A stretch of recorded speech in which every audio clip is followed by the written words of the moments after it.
Hello again and welcome back to English Today. This is DVD 21 and the fourth DVD in your advanced level. And in this DVD, we'll start again with another 2 episodes of our story, That's Life.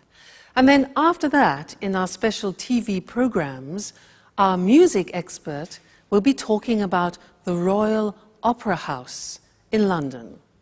And then our travel expert will be looking into volunteer holidays. Then, in the grammar section, we will look at ways of expressing your likes and dislikes. And we'll also study different ways of expressing feelings of regret. All right? So enjoy your viewing.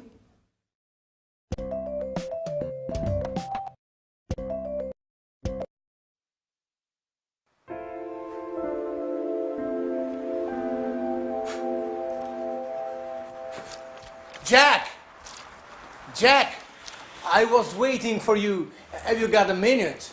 Sure, Edward. What's up? You want to put some muscles in your film? Oh, Jack, you're quite a joker. I need some advice about a rather delicate matter. Well, it's about women. Oh, well, then you've come to the right person when it comes to women. In all modesty, I'm sort of an expert. Go ahead, shoot. But make it fast. I have to get to the gym. Oh, well, don't worry. It's like this. If a woman lets you mysteriously know that she's keen on you, and if you didn't expect it, but then you find that you don't mind the gesture, in fact, because of this, you find that you are becoming fond of her. And if she acts as if nothing has happened... Whoa, Edward. What are you getting at? I don't understand it. Is this a new idea for a film? Because if it is, you should think about rewriting this script. It seems very convoluted to me. Jack, stop joking. It's a serious matter. I just don't know how to behave. I can't stand this situation. Well, okay. Let's take this from the top. So, a woman goes for you. However, she doesn't do it openly. But then she pretends as if nothing has happened. And, as far as I can tell, you don't dislike the idea. Have I got it? Exactly. What should I do? Well, the fact, her behavior leads me to believe that she's fond of games. So, use that. Play the mysterious man. And then surprise her with something special. You know, like take her out to dinner, or write her a poem, or send her some red roses. Women really go for that kind of thing. Really? I got an idea. I'd really like to meet this mysterious woman. What she sees in him is beyond me.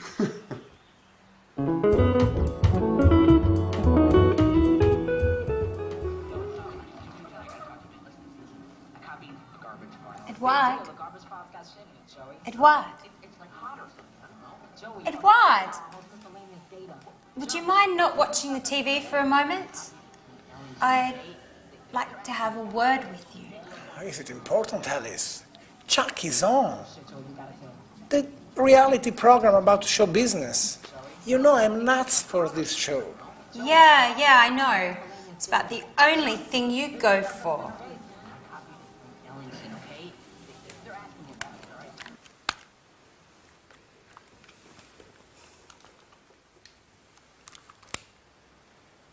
What's up, Alice? What's bothering you? Edward, I'm sorry. I didn't mean to be rude. It's just that... Has something... What? I mean... Anything particular happened recently? Oh, well, if I have to tell you the truth, yes. Great! So, what? So what are you getting at? Well, what did you think about it? Were you pleased by it? Oh, yes, very much, but why we are talking about such embarrassing things? Well, I think you should talk about it, Edward. Once and for all. You think you know me? I'm not good with words. Well then, get into action. I think you've already waited long enough. Maybe you're right. I'm a klutz, aren't I, Alice? Well, yes, but you can fix it. I'll surprise you. By the way, Alice, have you decided what are you going to wear for our date yet? Our date? Are you serious, Edward? Sure, our date with Mr. Martin, the television producer. That date? Have you forgotten? No, don't worry.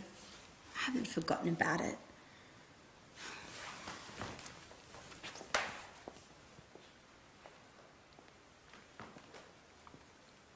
He's way behind. No one jumps for the ball, no one calls for the ball. Carney's slightly out of position, just snaps the ball and scores.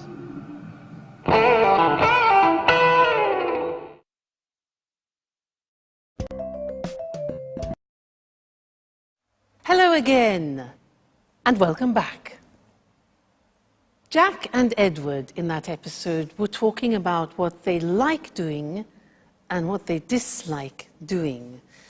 And in the English language, this is very interesting because there are different ways of describing what you like and what you dislike. Different verbs, different phrases, and that's what I want to do with you now. I'm going to give you some examples in this little exercise. And if you listen carefully, you will notice how many different forms there are. It's like a little quiz. I'm going to talk to you about an animal, all right?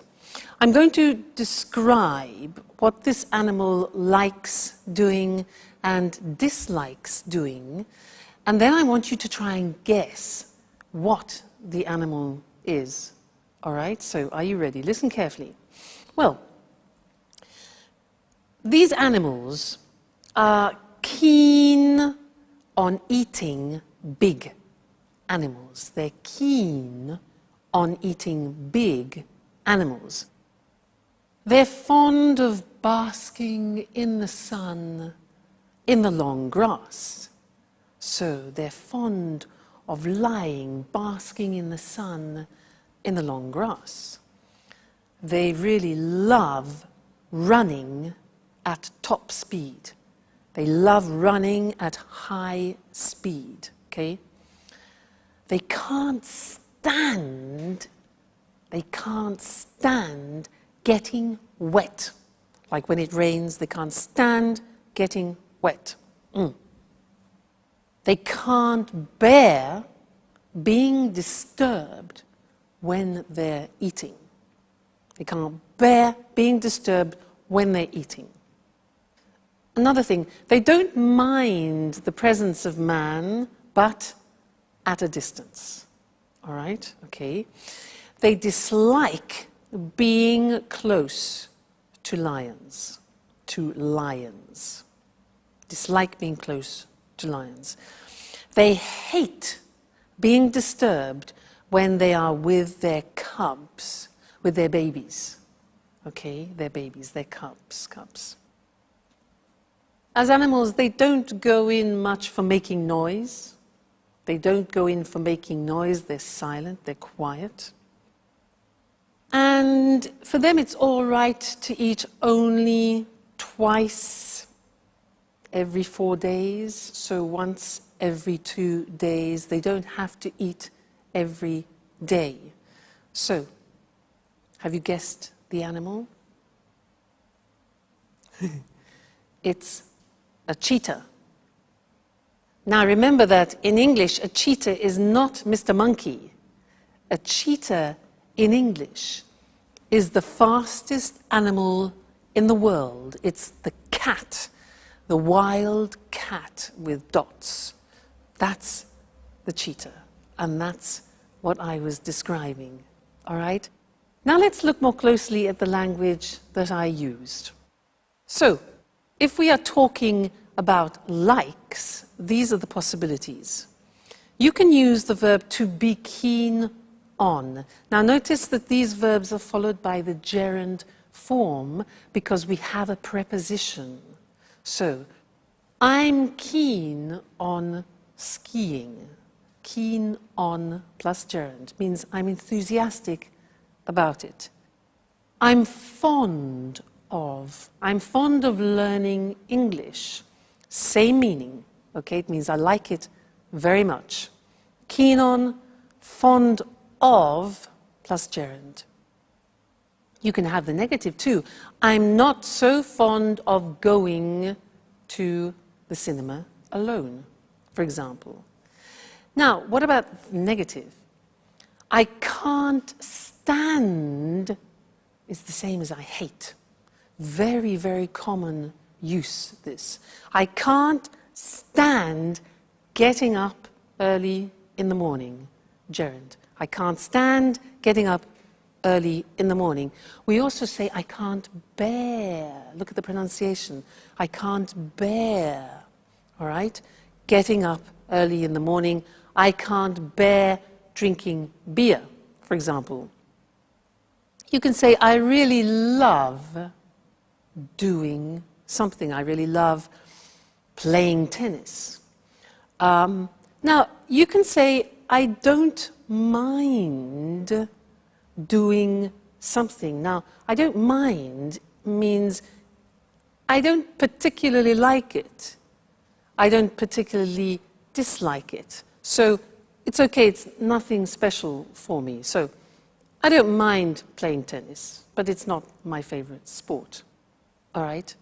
We also have the verb dislike. I dislike playing tennis. All right? So see how many they are. It's really interesting. Another one which is much less known, but we use it quite a lot, is to go in for. Listen to this. I don't go in for watching documentaries. I don't go in for playing tennis. Again, which means I'm not interested in it. All right? Another thing is, well, it's all right. Again, this is non-committal. It's all right playing tennis, but it's not my favorite sport. All right? And then something similar to all right is it's okay. Well, it's okay eating rice, but I'm not really very enthusiastic about it. So you see how many different examples we have to describe like and dislike in English. And again, these are things that we use every day, so you need to practice them often.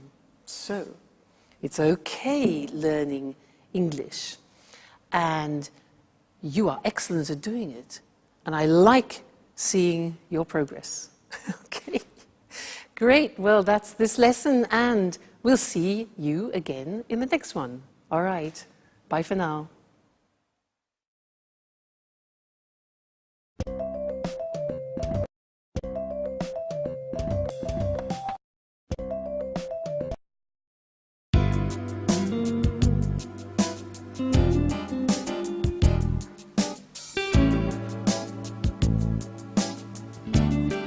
Great.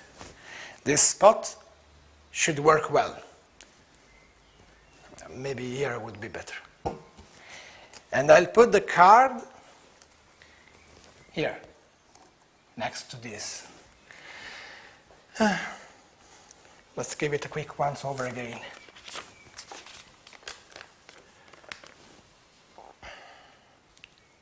And I should have done this long ago. Now I can't wait any longer. Listen to my poetry, written especially for you. You are perfume, the color of all flowers, the breath and scent of the sea, the warming strength of the sun. You, the shining star that lights my life. Who knows if she'll like it? What about these roses? Will she like them? And what if she makes fun of me? Perhaps I shouldn't have listened to Jack, but of course. It makes no sense to go on as if nothing has happened. Somebody has to take the first step. I'll await you tomorrow night here in the living room. When everyone is asleep, we'll be able to be alone, finally. Alone. Okay, that is done. There's nothing more to do now but wait. Anne will be home soon. Thank God Alice won't be here at least for 2 hours. And Jack is at the gym, yes. I calculate everything perfectly. Now it's time for me to leave as well. I don't want Anne to see me here. Here she is. It's time to go. Excellent. Great, Edward. The moment of truth approaches.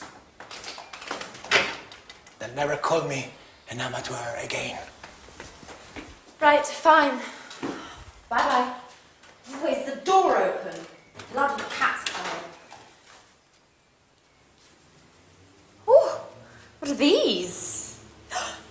For me? Oh, they're beautiful. I wonder who sent them. Oh, what poetry. Who could have written it?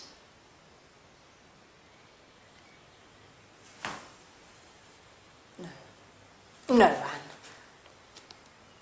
What are you thinking? Now, don't be silly. It can't have been Jack. Oh, my God. But then again, he's the only person I can imagine who would have written such lovely poetry and... Oh, my God. Oh, what if it were Jack? Now that Sharon is out of the picture... Who would have ever thought that one day...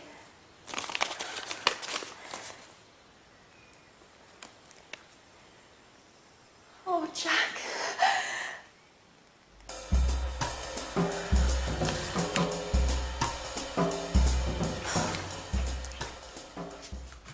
Hi, Anne. Hi, Alice. My, aren't we feeling chirpy today? Yes, we are feeling chirpy. I've just received a mysterious and completely unexpected surprise. So, what is it? What's all the suspense for? I'm sorry, Alice. I'd like to keep it a secret for the time being. There's something I have to check up on first. But don't worry, I'll tell you soon enough. Now, why don't you tell me, how's it going with Edouard? By the look on your face, I would guess things aren't going very well. You said it. A complete and utter disaster. I should never have written that card. Why? What's the matter? That's the problem. Nothing has happened. Edouard acts as if he'd never read that card. And yet I know he read it. I'm absolutely certain of it. Why are you so sure?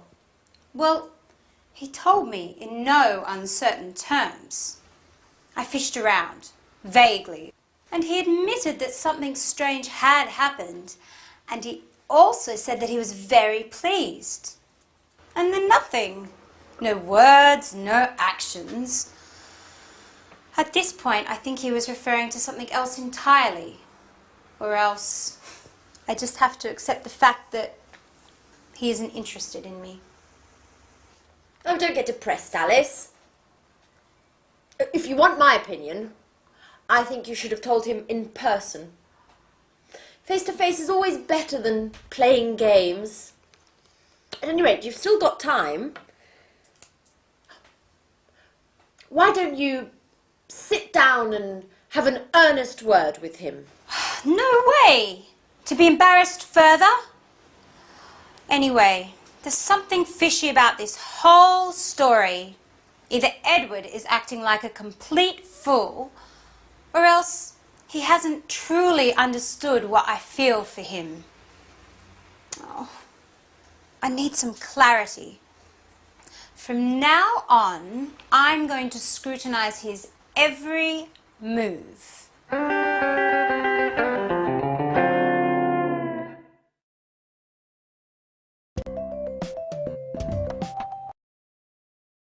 Hi again and welcome back for some more English language. Did you hear Alice talking about her regrets? Do you know that regrets, when you do something you wish you hadn't done, that's a regret? Well, there are different ways to express that in the English language. She said, I wish I hadn't written that card. I shouldn't have written that card. That's another possibility. There are, in fact, 3 possibilities in English of expressing regret. And I want to look at those with you. Because they're quite complicated, let's do it together on the screen, all right? Now, the first example is with should. Now, you know should. Should we use, for example, you should rest when you give advice. But if we put it into a past form, we use it to express regret.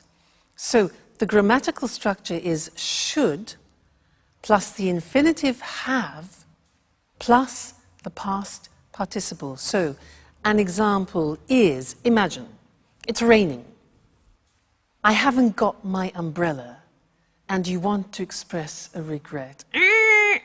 So you could say, I should have brought my umbrella. You see, should, infinitive have, plus the past participle, bring, brought, brought. So you say, oh, damn, I should have brought my umbrella with me. So that's one example of expressing regret using should have brought. The second example is with wish. So it's raining and you think, oh, damn, I wish. Now, the grammatical form is I wish I had brought. That is the past perfect. Had is the auxiliary of have in the past, then the past participle. So, I wish I had brought my umbrella with me. So, I should have brought. I wish I had brought. And the last one is very similar to wish. It's if only I had brought my umbrella with me. So there again we have if only followed by the past perfect. If only I had brought my umbrella with me. All right? So 3 forms of expressing regrets. Let's practice. Situation. I've got sunstroke. My face is burning because I've been on the beach all day. Regrets could be, I shouldn't have stayed in the sun so long. Shouldn't have stayed. I wish I hadn't stayed in the sun so long. If only I hadn't stayed. Get the idea? Yeah? Good. Next situation. My car has broken down again. It's stopped. My car's broken down again. Regret. I should have taken it to the mechanics. I should have taken it to the mechanic earlier for a checkup. Or, I wish I had taken it. You see, you can use one of the 3 forms, exactly the same meaning, all right? Great. Next one, I'm completely lost. Situation, I am completely lost. Regret. I wish I had brought a map with me. I wish I had brought a map with me. Okay, getting the idea? Next one, I've got a terrible headache. Oh, terrible headache. If only I hadn't drunk drank so much red wine last night. If only I hadn't. I shouldn't have drunk 3 bottles of red wine last night. Now I regret it. Another one. Damn, I missed the plane. I missed the plane. My alarm clock. Zzz. I should have put the alarm clock on. Obviously. And the last one. My PIN card. I'm trying to get money. I've forgotten my PIN card for my cash dispenser card. I should have memorized it better.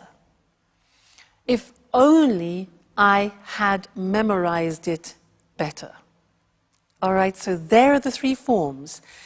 Should have done, I wish I had done, and if only I had done. Okay, I'm sure you think, I wish I had been born English. That way I wouldn't have to learn the English language. Well, we're here to help you. So that's the end of this lesson, and see you again very soon. Bye.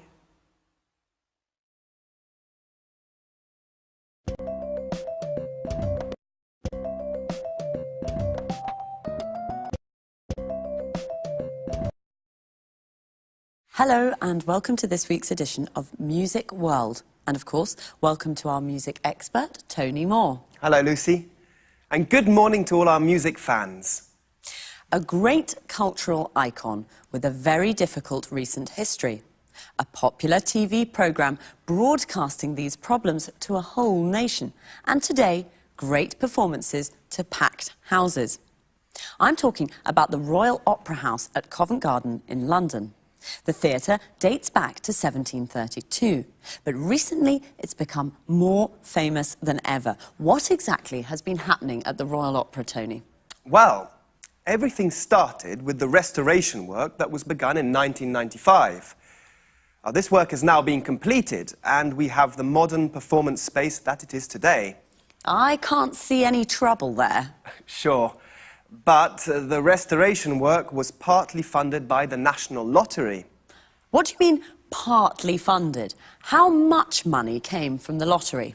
The lottery gave £58.5 million towards the work. Quite a lot of money. Remind me how the lottery works. Lottery tickets cost £1 and are sold all over the country. And there's a big draw once a week. OK, so the Royal Opera House received £58.5 million from the lottery. What happened next? The restoration work was completed in 1999. Tony Blair's Labour government had given the Royal Opera this lottery money on condition that it made opera less elitist in the future by keeping some of its seats reasonably priced for citizens earning an average wage. Did they do that? Yes. But let's not rush things. In 2001, the Royal Opera became even more famous when the BBC filmed a fly-on-the-wall documentary about the day-to-day running of the place. Well, the programme showed a real-life soap opera in action. During this period, the theatre was chaotically managed and was almost out of control. 5 executive directors left in the space of 5 years. There was ongoing conflict between management and employees, and the Royal Opera suddenly found itself at the centre of a political debate about the funding of the arts in the UK. Many people asked whether opera wasn't too elitist an art form to receive funding from the government. Why? Is the running of the Royal Opera completely funded by the government? No. But it does rely in part on the government. 31% of its funds come from government subsidies. Today, corporate sponsorship is becoming more important. In 2006, this amounted to nearly £16 million. Of course, the rest of the funds come from ticket sales. I see. And then, how does the story end? The BBC documentary programme was a great success. It had a huge audience. the TV project wasn't so successful for the Royal Opera management, as it entered a period of financial crisis. And there was an enormous amount of criticism because of the high cost of the renovation work, and because of the BBC TV documentary, which showed that the place was managed very, very badly. And today? Well, after so many years of difficult times, the Royal Opera is newsworthy simply because it isn't. For the last 5 years, the Royal Opera has been putting on successful operas and ballets. It's been doing a fine job. What's more, the Opera House has kept its promise. Now, it's attracting new audiences to listen to opera, and some of the seats are reasonably priced. So how much do tickets cost? The top price for a performance is usually £180, but half of the seats cost £50 or less, while the cheapest seats cost less than £10. Of course, they're not very close to the stage, but they are the cheapest grand opera seats in Europe. On an average evening, 48% of the audience is watching its first opera. So, a wider range of people are watching opera now in London. Oh, that's right. After a very difficult period, the Royal Opera is now running smoothly. Another soap opera with a happy ending. So, thanks, Tony, and Thanks. goodbye. Goodbye. And goodbye to all our music fans. So, the Royal Opera House, a cultural icon with a difficult history. A cultural icon is a famous symbol for one of the arts, music, writing or painting. But today it puts on performances to packed houses. Remember, the phrasal verb to put on means to organise and perform. A packed house is a theatre with every seat sold out. We say a place is packed when it's full of people. The restoration work that started in 1995 was partly funded by the National Lottery. To be funded by means to be financed by, to receive money from someone or something, in this case, the lottery. It was partly funded, means that it received part of the money it needed. This money was given on condition that opera was made less elitist. Elitist means that it is only available to a small group of people, usually socially or intellectually superior. The expression on condition that means only if. The BBC filmed a fly-on-the-wall documentary about the day-to-day running of the place. A fly-on-the-wall documentary is a programme that shows everything that happens in real-life situations. Day-to-day means daily, of every day. So the day-to-day running of the place means the normal, everyday administration of the place. This real-life soap opera showed the theatre was almost out of control. A soap opera is a TV programme with many episodes that looks at the day-to-day lives of a group of people. Out of control means there is no control, like chaotic or disorganised. It showed the ongoing conflict between managers and employees. A conflict is a disagreement. It was ongoing, means that it continued for a long period of time. That's all we have time for today. See you again soon.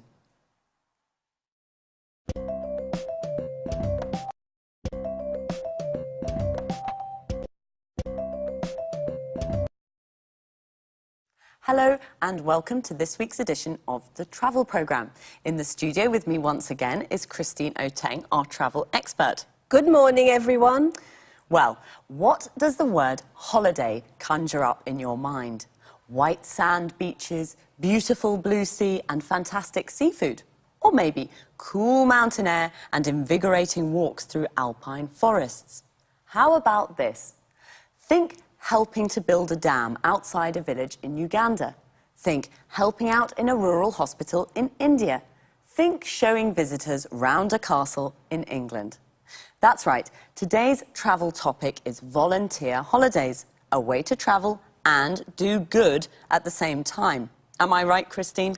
Right. A volunteer holiday can be a true life-changing experience. Travel visit new places and help local people at the same time. It's a great way to really make contact with local people, their culture and the kinds of problems they face, and you can help in a small way to solve some of those problems. Certainly a holiday with a difference. What sorts of places have volunteer holidays? There are two kinds of volunteer holidays, really. A lot of these holidays take place in developing countries, in Africa, India, and sometimes in South America. Other holidays can be found in Europe and North America.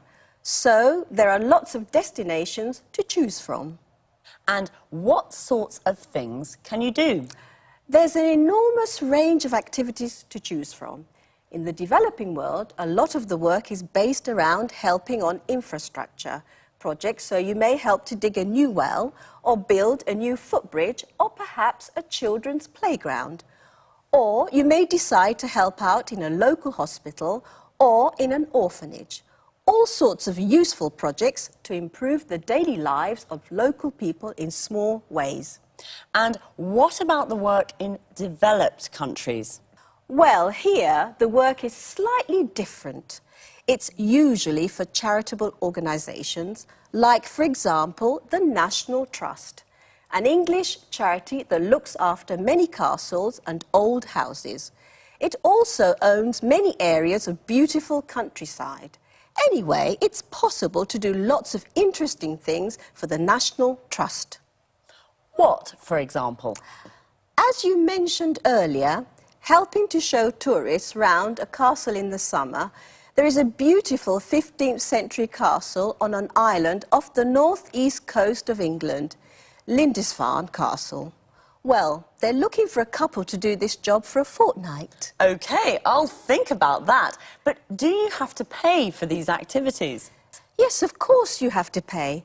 Volunteer holidays in developing countries tend to cost more because travel costs are higher and some of your money will go to help the local community. In this way, you help poor people twice. Just one question, Christine. During volunteer holidays, do you have to work all the time? Well, usually there's a split between volunteer work and sightseeing. For example, during a fortnight's holiday to Africa, you may spend the first week on your volunteer work and the second week visiting game reserves, relaxing, shopping. The sorts of things you normally do on holiday. Good. So, you have time for fun too. OK, everyone, the next time you're trying to decide where to go on holiday, forget the beaches, forget the mountains, and start thinking about leaving your comfort zone for Africa or the English countryside. Thanks, Christine, for that fascinating information. Goodbye. And, of course, goodbye to all travellers.